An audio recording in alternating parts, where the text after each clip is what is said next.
Alors on est parti. On enlève les vestes, les manteaux, on les pose sur la chaise, on met les sacs sous la table. Vous allez sortir s'il vous plaît la calculatrice et la trousse. Alors aujourd'hui, on va s'appuyer sur ces langages qu'on a vus concernant les situations de proportionnalité pour réaliser une activité. Et vous avez le sujet de l'activité sous vos yeux.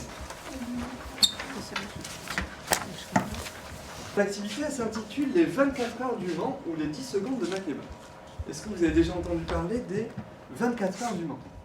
L'objectif de la séance aujourd'hui, c'était pour l'élève de calculer la vitesse d'une petite locomotive électrique en mètres par seconde. L'élève devait mesurer des distances, des durées, et à partir de la proportionnalité entre distance et durée, calculer dans un premier temps la vitesse en centimètres par seconde. Il y avait ensuite un petit focus méthodologique sur les conversions, notamment pour exprimer les centimètres en mètres, pour au final calculer la vitesse en mètres par seconde. Et tout ça sans utiliser la relation entre la distance, la vitesse et la durée, la formule V est égale à D divisé par T. Qui est le vainqueur de la course? Celui qui finit? Le premier arrivé. Celui qui n'est pas fatigué. Celui qui n'est pas fatigué, qui ne s'est pas endormi au volant? Oui. Alors généralement, ils ne s'endorment pas au volant, mais... Le premier arrivé. Pardon? Le premier arrivé. Le premier arrivé. Mais ça veut dire qu'ils partent d'un point et ils arrivent à un autre point quand tu dis ça. Oui. Là, c'est une course automobile sur un circuit. Ça veut dire qu'ils en font plusieurs, mais celui qui est fou des 24 heures, celui qui en a fait le plus. Celui qui a fait le plus de quoi? De tout. Exactement. Donc celui qui a parcouru la plus grande distance au final. Vous avez compris le concept des 24 heures? Alors les compétences mathématiques qu'on a travaillées aujourd'hui, comme convertir, résoudre un problème de proportionnalité, sont des compétences très importantes. C'est un petit peu comme la maîtrise de la langue. Toutes les disciplines doivent y participer. La physique-chimie a la particularité d'être une discipline quantitative. On est amené à faire beaucoup de calculs. Les élèves sont amenés à faire beaucoup de calculs. Par exemple, identifier une situation de proportionnalité afin de résoudre un problème de proportionnalité, isoler un terme dans une relation entre grandeurs, dans une formule, comme on dit communément, ou encore convertir des unités simples et des unités quotients. Souvent, en physique-chimie, on utilise des astuces pour aller un petit peu plus vite, comme le triangle magique. On utilise aussi des outils qui sont commodes au premier abord, mais dont les élèves ont du mal à trouver un sens, comme le tableau de conversion. Du coup, j'ai choisi d'utiliser aujourd'hui des éléments didactiques peut-être plus complexes, mais qui donnent plus de sens. Le but étant que l'élève adhère à ce processus d'apprentissage. Alors, les 10 secondes de Makeba, on ne va pas utiliser de voiture, mais on va utiliser, je ne sais pas si vous avez vu sur cette table, j'imagine que oui, une petite locomotive. Le but, l'objectif de la séance, c'est de voir évidemment quelle locomotive est la plus rapide, mais pour voir quelle est la plus rapide, il faut calculer la vitesse de la locomotive en mètres par seconde. Ça veut dire le nombre de mètres parcourus en une seconde. Mais ça, c'est l'objectif final. Quand vous serez à la fin de l'activité, vous aurez une question là-dessus. Avant ça, il y aura plein d'autres étapes. Ok? Vous allez utiliser pour les premières questions la locomotive, le mètre ruban. Vous avez besoin d'un chronomètre. Pourquoi? Parce que vous allez devoir mesurer la distance, mais sur une durée fixe, c'est-à-dire 10 secondes. Donc on a besoin du chronomètre. Oui, Kelly. Il y a combien, s'il vous plaît? Il y a 10, tu me dis. Stop. C'est bon, ça va. T'es sûr? Donc ça fait 10 les sacoches. Ok, on est là où il y a ma main. C'est une première fois. 112. Ouais, 112 mètres. pour le 5 secondes? Ouais, prends le premier. Je suis 125. Tu fais 125 divisé par 2. 62,5. Regardez, on passe de 10 secondes à 20 secondes. Ça correspond à quelle question? À la question 2. Sauf que, en fait, la présentation est différente. Là, on fait des calculs séparés, et là, les calculs, ils apparaissent grâce à la technique du double facteur. La méthode du même facteur qu'on a utilisé aujourd'hui correspond en réalité à la propriété multiplicative de la linéarité. Sauf que c'est une expression un petit peu compliquée à énoncer et les élèves y trouvent peu de sens. Du coup, j'ai fait le choix de l'appeler la méthode du même facteur pour que les élèves puissent l'identifier facilement. On va prendre un exemple. On va prendre deux grandeurs proportionnelles que les élèves ont l'habitude de rencontrer en physique-chimie. La masse, qui est proportionnelle au volume. Et on va prendre par exemple un volume d'1 litre d'alcool qui a une masse d'environ 800 grammes.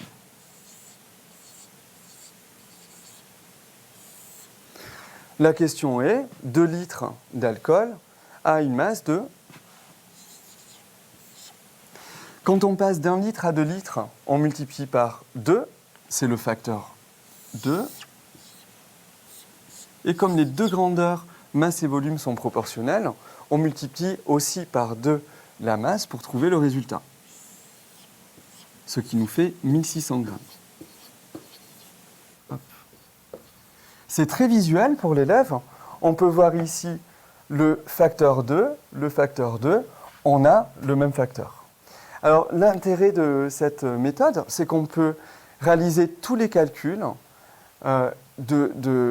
lorsqu'on utilise une relation de proportionnalité entre grandeurs. Pour 5 litres, hop, les élèves pourraient se dire comment on fait pour passer de 2 litres à 5 litres, ce qui n'est pas forcément évident. Du coup, on fait un retour à l'unité, un passage à l'unité. On repart d'1 litre qu'on va multiplier par 5.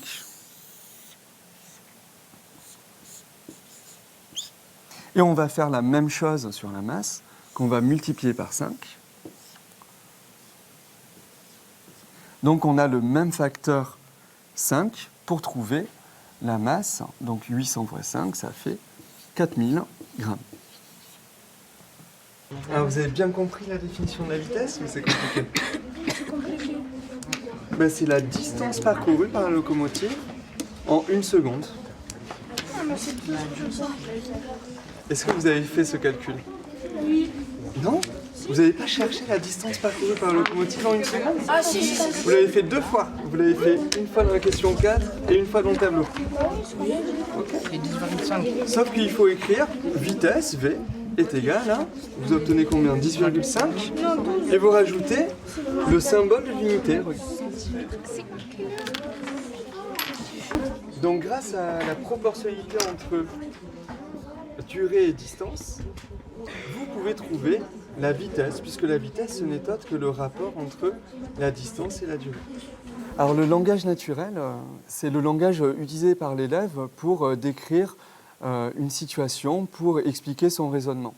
C'est un vrai levier qui donne du sens aux apprentissages sur ce type de compétences mathématiques.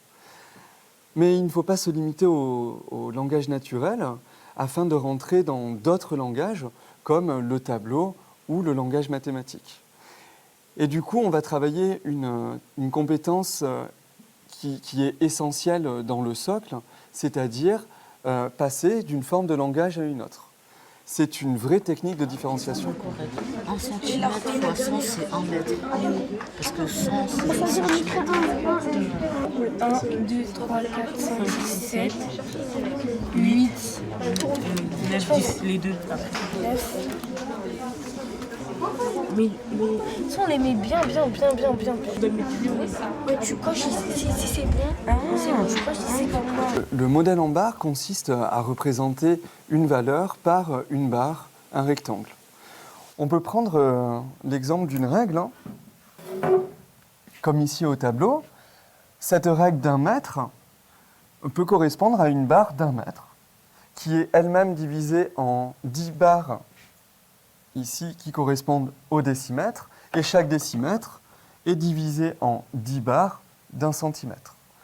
On peut utiliser le modèle en barre en physique-chimie pour illustrer les conversions, notamment les idées de multiples et sous-multiples, ou encore les utiliser pour résoudre des problèmes de proportionnalité. L'intérêt avec le modèle en barre, c'est que les élèves l'utilisent en mathématiques, notamment au cycle 3. Donc ils ont l'habitude de le voir et il s'en empare assez facilement. J'ai compris. Top. Allez, je vais vous demander de, sur le même modèle, de faire votre conversion de centimètre. Je veux que tout le monde applique ça sur la question 7. Ce nombre-là, je reviens juste sur les modèles en bas, pour bien que vous compreniez. Quel est le modèle en bas qui traduit la relation entre mètre et centimètre? Est-ce que c'est le modèle en bas du haut ou le modèle en bas du bas?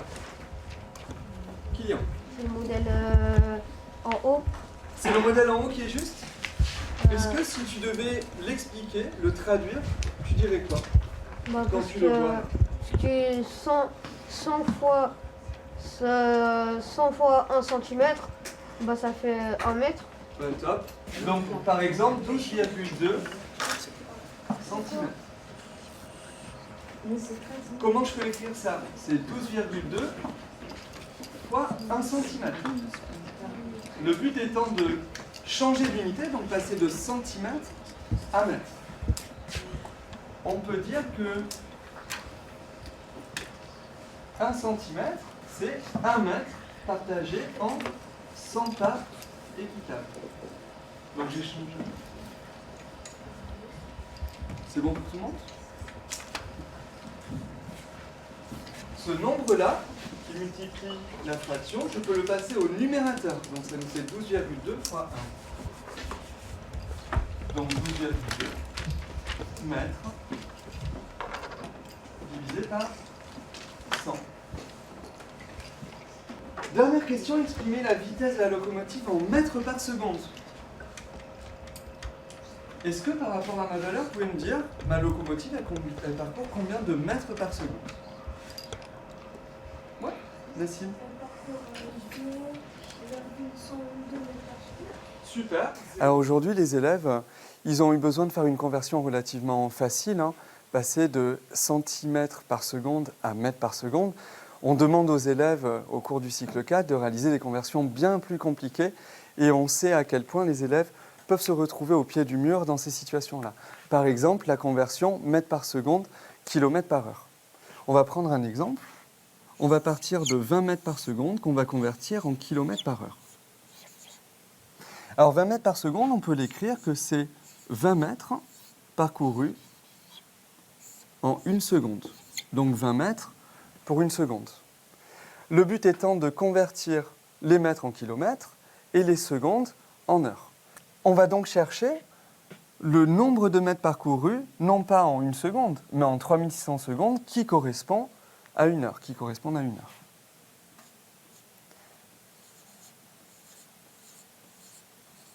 Donc nous venons de passer de 1 seconde à 3600 secondes, donc nous avons multiplié par 3600.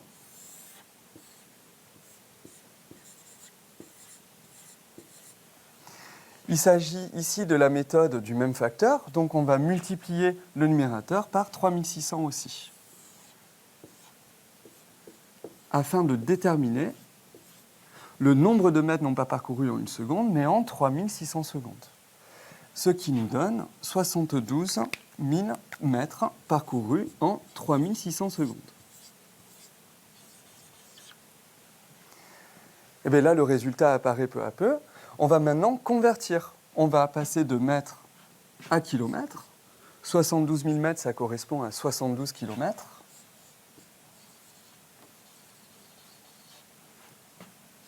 Et 3600 secondes, c'est 1 heure. Ça correspond donc à 72 km parcourus en 1 heure. On peut écrire 72 km par heure. On peut rajouter ici des indications pour l'élève et lui montrer qu'ici, ces deux valeurs sont identiques, mais on a changé l'unité. On a donc réalisé une conversion. C'est le cas aussi ici. Donc ici, propriété multiplicative de la linéarité, même facteur, et ici, conversion. Venez, il n'y a pas de problème. Écartez-vous un peu. Monsieur, allumez-les d'abord. 1, 2, 3. Là, vous êtes On n'aura plus de t'as commencé avant. Monsieur, allumez-la avant. Non, laissez. On a gagné là. Bon, est-ce que ça se vérifie là quand même? Oui. Ce que vous avez fait aujourd'hui, on appelle ça les exigibles de la séance. En gros, à la fin de la séance, qu'est-ce que vous avez réussi à faire et qu'est-ce que vous devrez réussir de nouveau à faire? Être capable de passer d'un langage à un autre. Donc les langages, on les a vus. On a utilisé aujourd'hui le modèle en bas. On a utilisé le langage naturel, c'est-à-dire la manière dont on parle pour traduire une situation de proportionnalité ou de proportion entre unités. Et le langage mathématique, vous savez, on a utilisé des fractions, des multipliés, des divisés pour voir la relation entre les unités. On a vu dans le focus méthodo les conversions passer d'une valeur de mètre, pardon, il y a un problème, oui, de mètre à décimètre ou du mètre au centimètre ou du décimètre au centimètre, le contraire. Donc on a travaillé les conversions d'unités. C'est bon pour tout le monde? Oui. On a aussi travaillé la proportionnalité entre la longueur parcourue et la durée du parcours pour calculer une vitesse. Travailler ses compétences et savoir-faire mathématiques, il faudrait le faire un petit peu tout le temps, mais sans trop en faire. On peut très bien intégrer des points mathématiques au sein d'un cours qui montrent que ça appartient bien au cours de physique-chimie, mais qu'il y a une spécificité avec une compétence mathématique travaillée. On peut très bien utiliser des fiches méthodes qu'on leur distribue, qu'ils ont à compléter, peut-être avec des exercices d'application, qu'ils intégreront dans leur support d'archivage, que ce soit un classeur ou un cahier. On peut très bien mettre à disposition des fiches méthodes lors d'activités expérimentales ou documentaires afin qu'ils s'en servent pour résoudre tel ou tel problème. On peut aussi penser à créer un classeur méthodologique avec les autres disciplines pour des problématiques communes. Et surtout, il faut penser à répéter ce type d'effort pour l'élève, qu'il s'agisse d'une automatisation pour l'élève afin qu'il puisse progresser. Aujourd'hui, j'ai utilisé des éléments didactiques assez compliqués à mettre en œuvre. Et je vous avoue que je n'ai pas tout inventé. Du coup, je me suis inspiré notamment du livret mathématique des grandeurs et aussi d'une capsule didactique qu'on retrouve sur le site de l'Académie de Créteil, Physique-Chimie, sur la vitesse. Donc à partir de cette proportionnalité, on peut calculer une vitesse. Et enfin, on a travaillé les conversions de vitesse. On est passé d'une vitesse exprimée en centimètres par seconde en mètres par seconde. Merci pour votre collaboration, pour votre travail. Vous avez été très sérieux, vous avez été très investi. Alors le document là, s'il vous plaît, vous le rangez dans votre classeur de fiches, dans une pochette. Et vous mettez ça après le chapitre 2. On verra où est-ce qu'on range tout ça.